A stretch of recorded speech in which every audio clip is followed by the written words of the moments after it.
I'm Alex Jonathan Brown, a senior copywriter here at Iron Horse. And today, my job is very easy. Y'all wrote all the questions. When you signed up to join us, we basically said, what do you want to know? You asked, and we pulled together a team of experts to give you some answers. First, Postal's director of demand generation and another Alex B. ordering a caramel iced coffee from a New England based coffee chain that is not sponsoring this show and will not get shouted out. Alex Marca. Hi, Alex. Hello. Next, senior global demand gen manager at Drift ordering a Venti cinnamon dolce iced coffee. Tav Totolo. Hi, Tav. Hey guys, what's going on? And batting cleanup, director of marketing engagement at Intensify, caramel macchiato hot 2%. Hannah Swanson. Hey guys. So I asked, and I've been told I'm not allowed to play Two Truths and a Lie, which is a bit of a bummer for me, but we do have kind of an icebreaker to get this whole experiment started. What are the most successful demand gen activities you've run?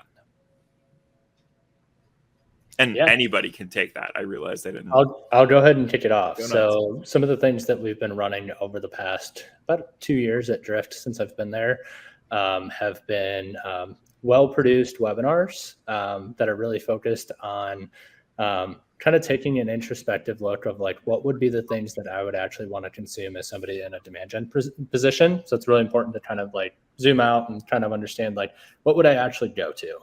And then secondarily, really well-produced virtual events that are extremely helpful. So leading with education as much as possible, being really unselfish. We have a strict no pitching policy here at Drift. So it's really important that we focus on educating people and having them walk away saying, wow, I actually learned something from this instead of spending 30 minutes on a webinar and not actually learning anything. So. Tav, mine is actually a little bit opposite of yours because I am a true like face-to-face lover. I come from a background of field marketing. That's always what my career is, as always kind of at a cornerstone in was field marketing and finding success through face-to-face, one-to-one, one-to-few activities. So that's always been my favorite, my sweet spot. But I have a serious appreciation for a really well-produced virtual event because COVID was rough.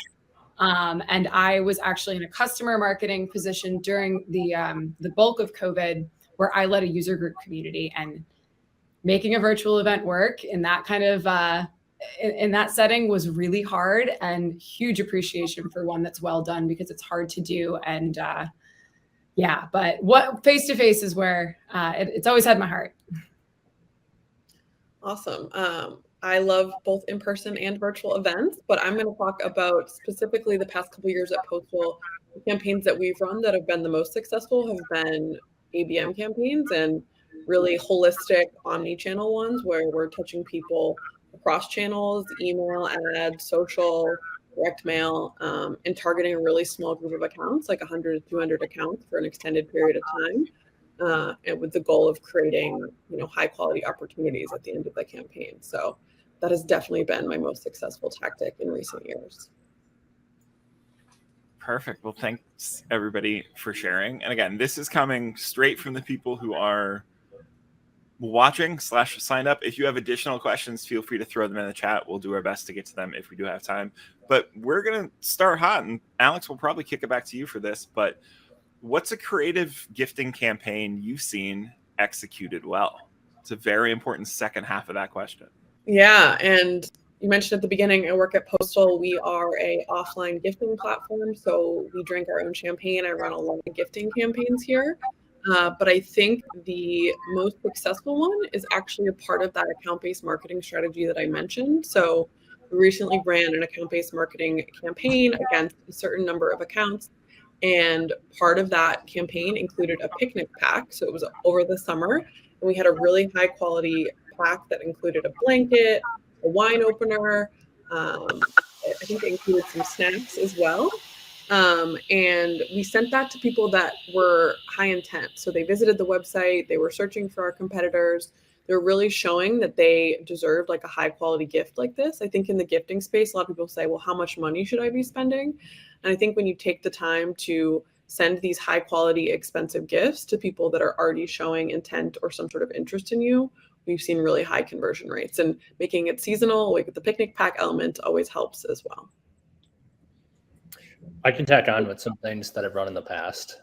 Those are all amazing, Alex. One of the things that I've done in a past role is actually taking a look at the existing pipeline that you have, and setting up a trigger within your CRM. So whether that's Salesforce or Dynamics, and understanding, hey, when is the propensity of purchase going to exceed a certain point? So then looking at the main point of contacts at the account, and then automating some sort of direct mail that can be sent out on behalf of this. I did this at a past company where we sent a really nicely branded mug as well as a custom roast of coffee beans, which was just super fun.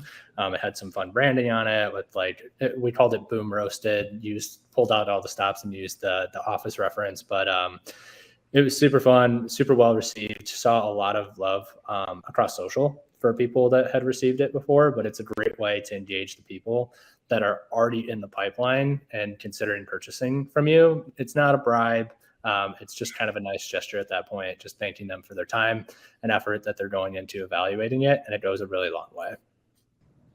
Yeah, I love that you brought up triggers, because I would say another really successful thing that we've run is on the more like customer retention side. So 60 days out from a renewal, we'll trigger a handwritten note from our CEO saying, you've been a valued customer.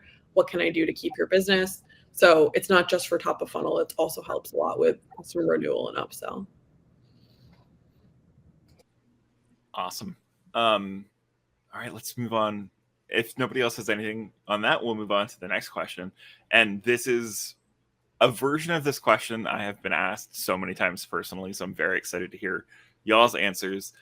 But it's 2023.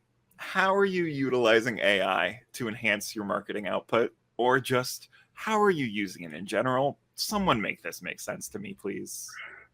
What are we supposed to do? I'll lead this one off, just given that Drift is an AI-based conversational marketing platform. Not going to promote ourselves at this point, but we are that. AI is definitely revolutionizing kind of the marketing landscape, like right before our eyes. Like we're entering this intelligence revolution that is some sort of combination and convergence between humans and artificial intelligence. So utilizing it in a way where both are working together and using the strong suits of both of them. So thinking about artificial intelligence yet doesn't have empathy. So use your human nature where you can infuse empathy into it, but also use artificial intelligence to automate minute tasks that take a long time. Like, yeah, you're capable of doing it, but also at the same time, use it to get a head start on something. So you have ideas in your head as a marketer, leverage artificial intelligence to generate email copy. The first draft, it's going to get you about 70% of the way there. And you're going to have to take that human element and do about 30% of the work then at that point.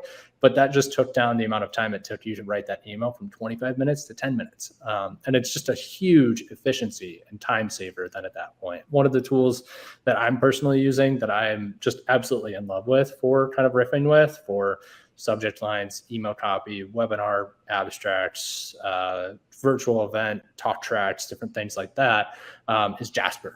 Jasper is a generative AI tool. I will say it's awesome. You can teach it to speak in the tone of voice in which your brand talks in, which, interesting enough, Drift has a very unique kind of witty, punchy tone of voice. So it really allows us to kind of be ourselves while also using that generative AI at that point. Other things that are kind of taking things by storm that have been around that are really getting the light shown on them would be machine learning. That's one of the big things that 6sense, we use 6sense a lot personally for our internal ABM campaigns to best understand like who is predictively in market at this time and place. Like when we're going to strategize, like what accounts are we picking? It's able to prioritize who the people are in decision and purchase, which is a part of their predictive in market stages. But also it allows us to kind of understand like, okay, if those people are in decision and purchase, are they also a part of your ideal customer profile that they should be people that you should be targeting as well. But biggest advice is just start small. with AI. It's big, it's robust, it can be intimidating. I feel like it's moving faster than any of us can even imagine at this point. It can be overwhelming. So just start with something small. Start with ChatGPT. Just play with it for a little bit. Try to generate a couple subject lines, just for an example. And then just continue to build up your knowledge and make sure that you're working in tandem with it. And I think it'll take you a long way and allow you to be a lot more efficient in your day-to-day job. Yeah, I think speaking of starting small, sorry, just one example I wanted to give is we've been using ChatGPT recently on the SEO front. So I agree, it helps you write first drafts, but it also helps you edit, right? So if you have a blog post and you say, I want to optimize this blog post to rank for X keyword, what would you change about it so that it better ranks? And it will be like, change the title tag to this, change the H1 to this, add more instances of this keyword, and it will give you reasons as to why. It's like you said, it's a really minute task. SEO is not really a fun thing to do. So outsourcing a little bit of that to ChatGPT has been helpful. Another thing I could add on is ingestion is a really cool capability of AI.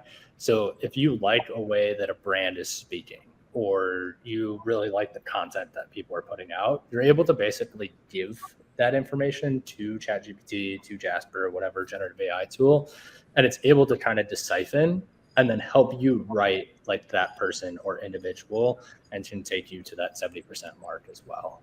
That's just been a really cool, powerful way. I've seen a couple people use it, and it's really fun to see the outputs that it's putting out as a result of it.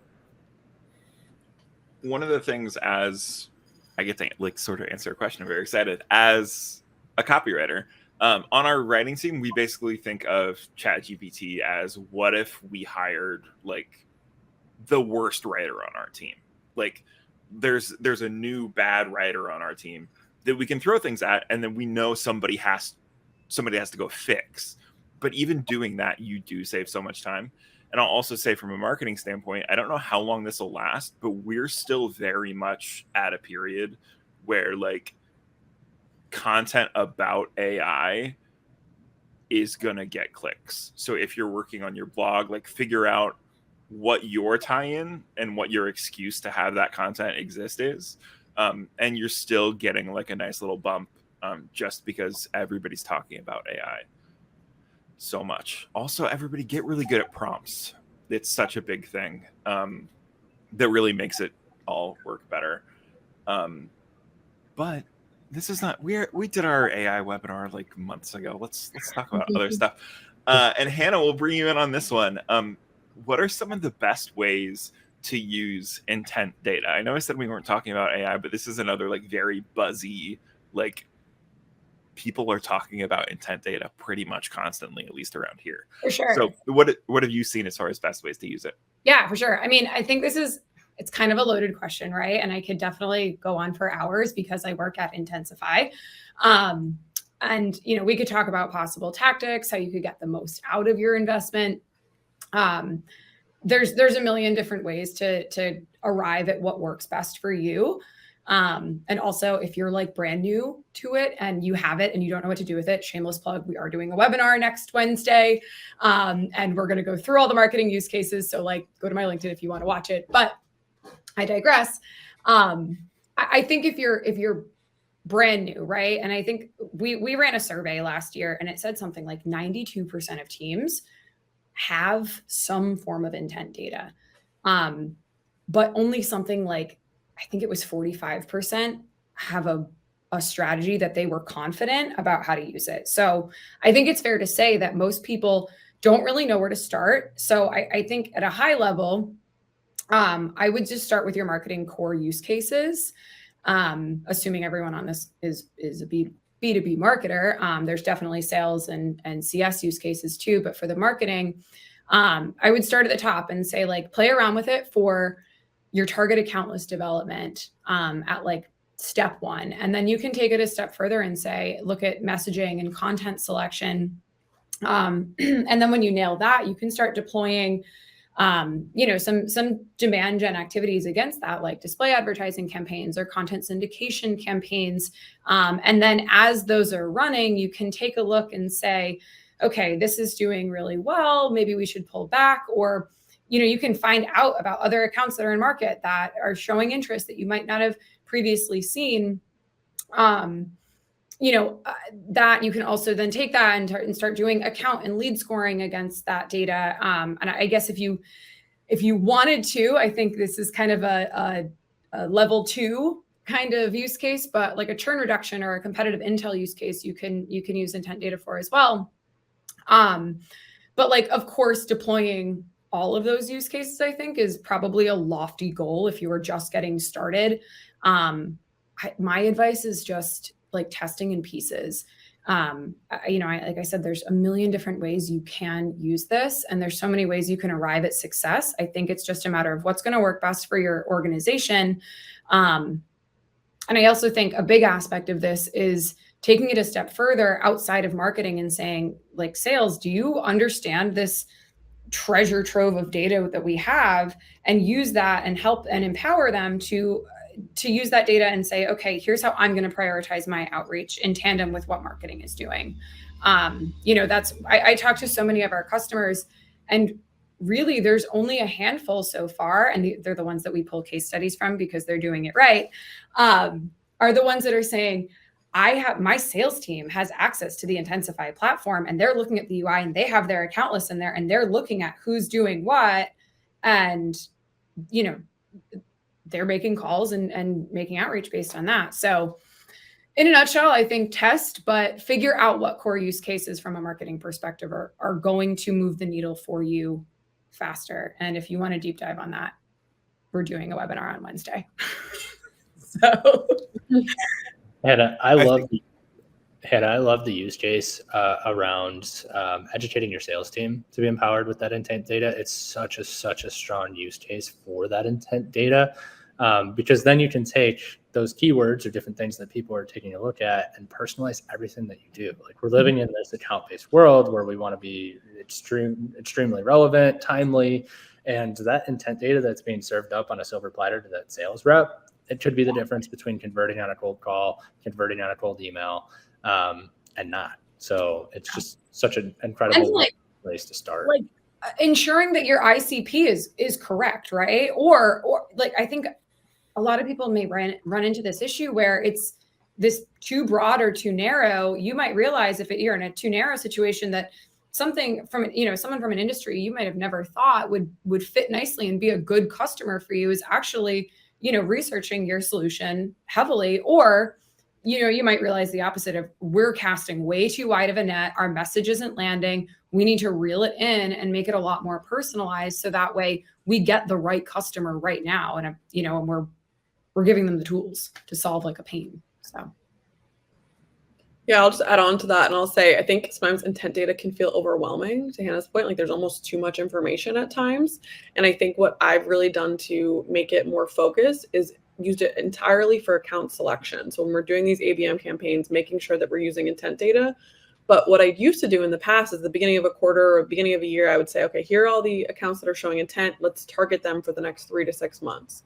I think that was what was happening is we were missing the real-time intent. So if halfway through the quarter an account was surging and showing a ton of intent, they were not getting put into the ABM campaign. So instead, I've employed this surging account model where every week 5 new accounts get added to the campaign based on how much intent they showed the week before. So I think doing something like that ensures that you're focused on the right accounts for a long enough period of time, but you're cycling in new accounts based on recent intent. Because if Airbnb visits your website, you don't want to wait till next quarter to put them in your ABM campaign, right? You want to make sure that they're getting the best of your tactics from both a sales and marketing side. So I think just using the data in real time as possible is great. I think there's kind of an important thread through all of these answers too, which is it's not enough to have intent data. And it's really easy to be like, oh, we're doing this, we've got all this, it lives somewhere, I guess. And it's really true for everything that all of y'all's companies do. It doesn't make sense to send gifts out if that's the end of your plan for those gifts. Congrats, you gave somebody a cool gift, but we all work at businesses, right? And thinking knowing if you're going to invest in intent data, having a plan for how you want to use it from the jump just makes everything make so much more sense. So I love that question, congrats to the question asker, was how do we use this? Because it is like using all of this tech is so important. And from surveys we've run, it's a thing a lot of companies struggle with, not just with intent data, but kind of with every shiny thing that they bought once and then maybe leave on a shelf longer than they should. But let's move on to another question. Thanks, Hannah, for guiding us through that.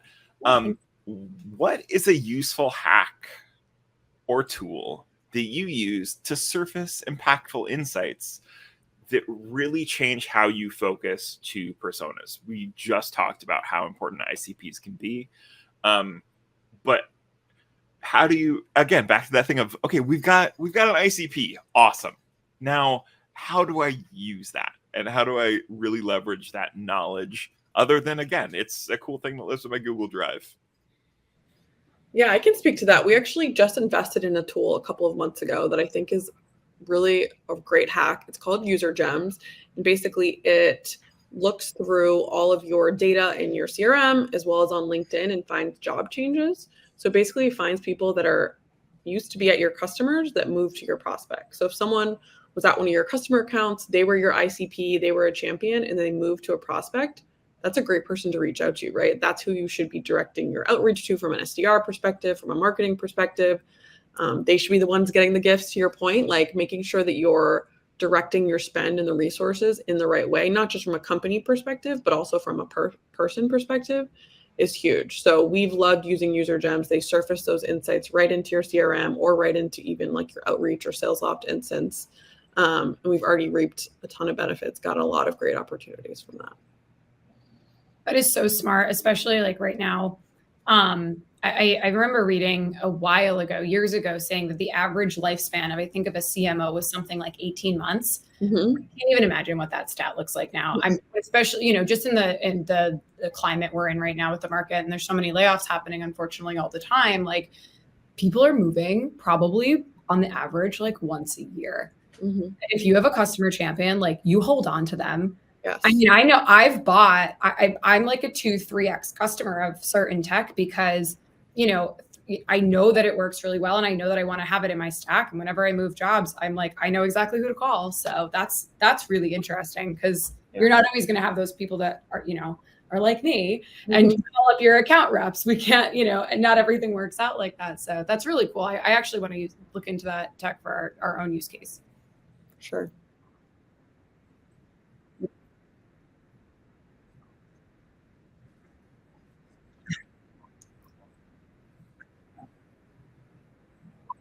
Where you go to do that outreach to them, but you offer them a gift at that point. It usually gets the conversation going again, because oftentimes it takes 30, 60, 90 days for people to ramp up. But at the same time, once you go to engage those people with that platform, it's just a really easy way in the door.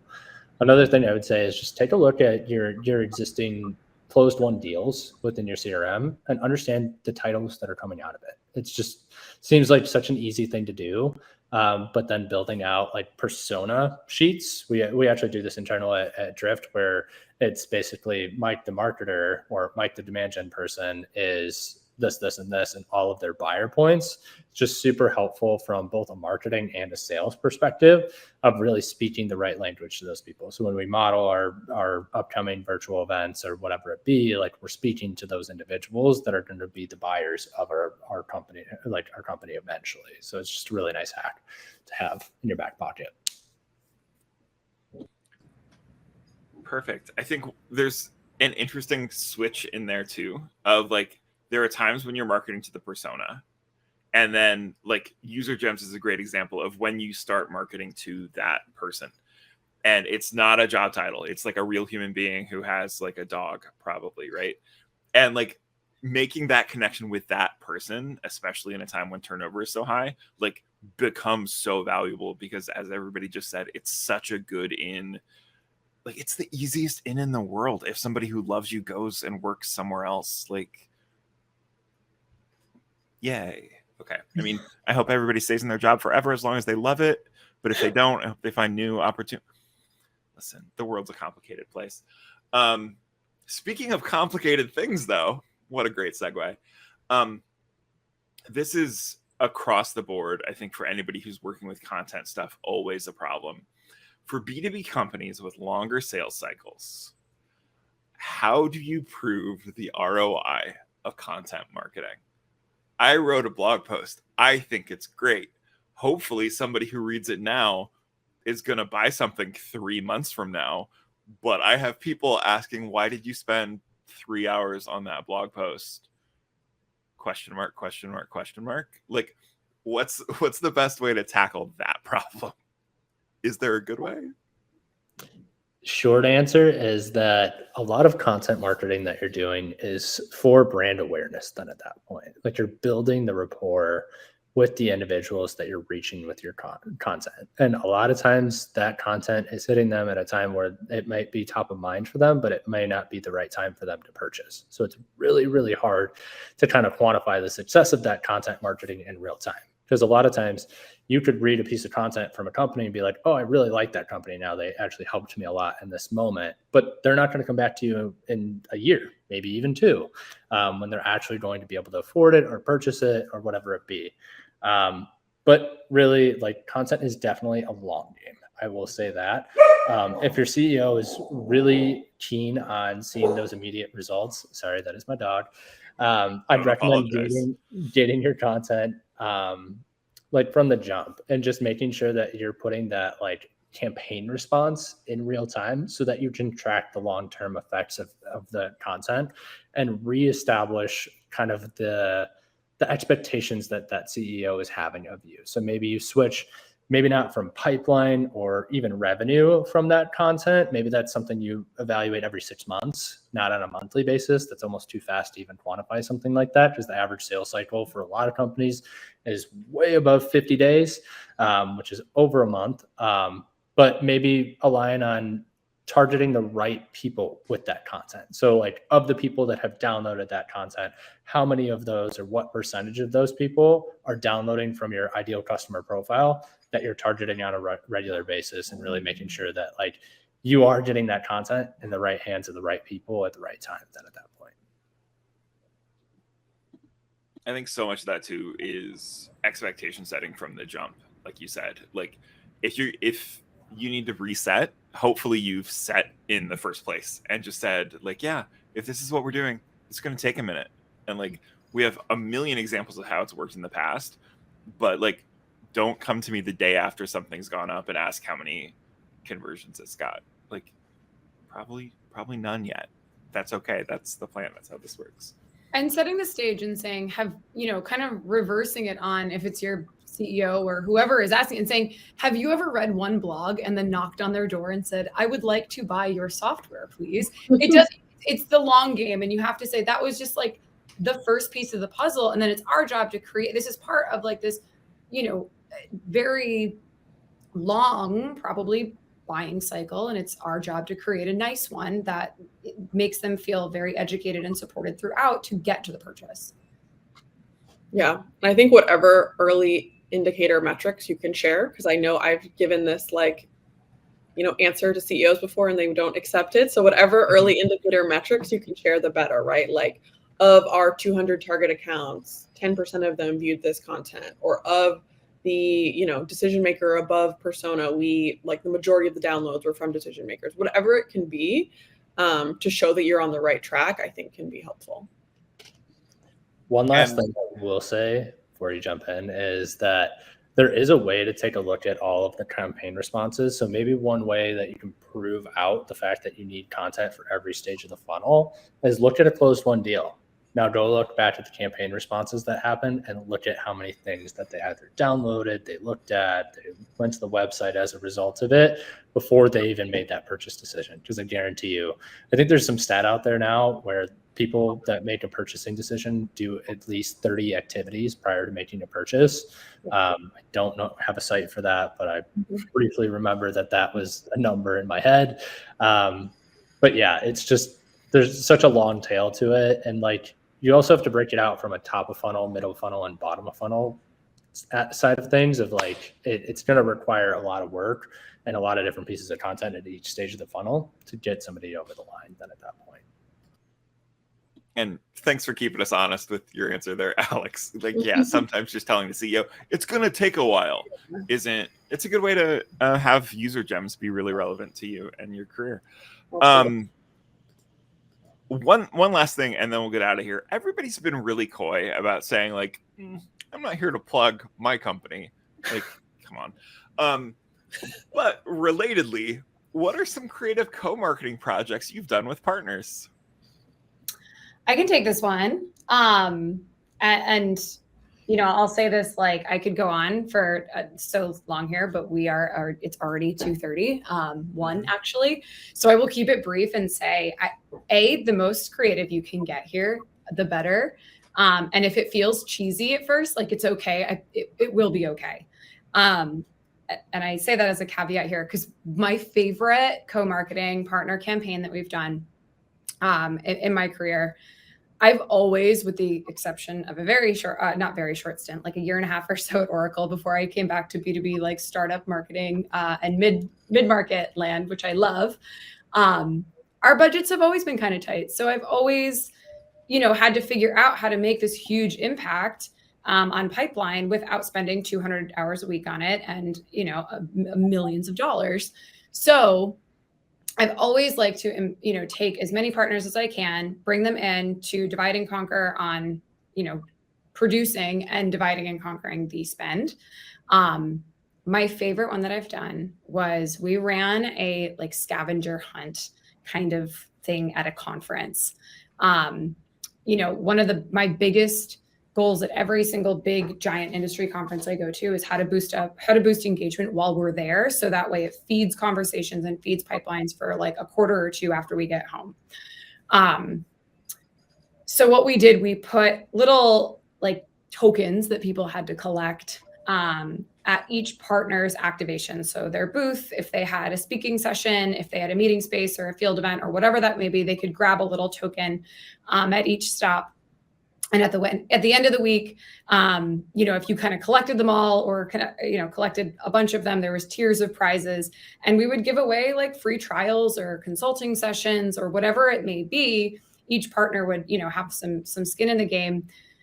It was really successful. People got super excited about it. I had customers from like Fortune 100 companies being like, I got all my tokens, and you're like, that's great. And it's exciting to see people get like this childlike excitement over a scavenger hunt at an industry event. So it made a really big impact on pipeline because we were able to reach more of an audience there and tap into our partners' networks as well. So it was hugely successful. It was a really fun one to run. I'm probably going to do it again at some point. That was pre-COVID era, and I'm still not back in full force, but that was my favorite. Anybody else real quick? I've got something. So one of the big things that we do at Drift is one of our big top-down goals this year was to have partner attachment on almost everything. Actually, the number that we had set in place was 75% of everything that we do involves a partner in some capacity, just because of how important that they are to us. And strength equals numbers. Like it really comes down to that of like, you have a database, they have a database. If they're aligned with you, usually partners are aligned with you in terms of the ideal customer profile that you're going after. It just really helps you magnify your overall messaging. And this can be as simple as like including them as like a speaker within an ebook, like doing an interview for them. It could be social campaigns that you're looking to run. It could be if you integrated with a new company and you want to do some sort of social promotion around it. It could be field marketing events like Hannah had mentioned, where you guys are doing something really fun. Maybe you want to do a chef's tasting, but it's really expensive and you want to cut the cost of it, but you're able to deliver that unique personalized ABM touch for those accounts. Then at that point where you guys are both inviting them. And it could even be just webinars as a whole, just having them on board. It allows you to diversify kind of the opinions that you have. We're all here from different companies today. We're all partners. And just overall, just having those different viewpoints and opinions is just really helpful to not dilute your content and say me. It's, hey, this is what everybody is kind of saying at this point. So. I'll just echo what they said. I would think that from Postal's perspective, we throw a lot of events, like sub events of larger events. Like if we're going to a conference, we want to have a dinner, we want to have a party, and we always utilize our partners to make sure that we're all bringing in our own separate audiences and we can all like share database leads, all of that. So yeah, I would just echo what both of them are saying. Partners are super important to use. That's like field events at conferences and teaming up with partners is by far one of my favorite things to do because it's divide and conquer. It's easier. It's more. It's cheaper. It's just that is the way to do it. Totally. The last thing I'll say on that is just make sure you take care of your partners. I've seen some people mistreat partners before and take advantage of them. Just make sure that you're giving as much as they are. Always keep the work favorable to both people, and it's just going to lead into a beautiful partnership that's going to help and yield dividends for quarters upon quarters and advance. I feel like setting a clear expectation. Well, with that, about what each partner is going to bring to the table is super important. Like everyone must invite X amount of people or what have you is important. Yep. And with that in mind about being a good partner, I'm sorry I kept everybody 6 minutes over, but thank you so much for helping us go through these questions. Thanks to everybody watching who sent them in when you registered. If you have any additional ones, let us know. We'll find a way to get them answered. And then real quick, let's make it official. Plug whatever you want to plug. Let's just go down the list. Plug your LinkedIn, plug your website, whatever you want to do. Go nuts. You can find me. I'm Hannah Swanson. You can find me on LinkedIn, Director of Marketing Engagement at Intensify. And like I said, I would love if everyone here checked out that webinar we're hosting next week with our partner, MOI Global. And we're going to talk through how to use intent data for some core marketing use cases and make sure you get your ROI on it. So see me there. I'll just plug, you can find me on LinkedIn. I think it's Alexandra Barca, Director of Demand Gen at Postal. If you connect with me on LinkedIn, I will send you a gift from Postal. So you'll be able to experience the recipient end firsthand. Awesome. And then I'm Ottavio Tolo. I'm the Senior Global Demand Gen Manager at Drift. If you ever want to talk, feel free to follow me on LinkedIn. I just dropped it in the chat for everybody here. And if you're interested in Drift, why don't you just hop over to the website and engage with that cool little chatbot down in the corner? It'll work wonders for what your opinions are of chatbots in the future. So I just realized. So when you dropped that in the chat, it came up with team next to it. And I thought that meant only the team can see it. But what it meant was that I know that you're so if Alex and Hannah, you want me to throw your LinkedIn in there? I'm not showing favoritism. I just don't know how tech works. Thank you again, everybody, for joining us. But it's 9 minutes late. If your CEO's mad, tell him I told him marketing takes time. I apparently think that'll go over really well.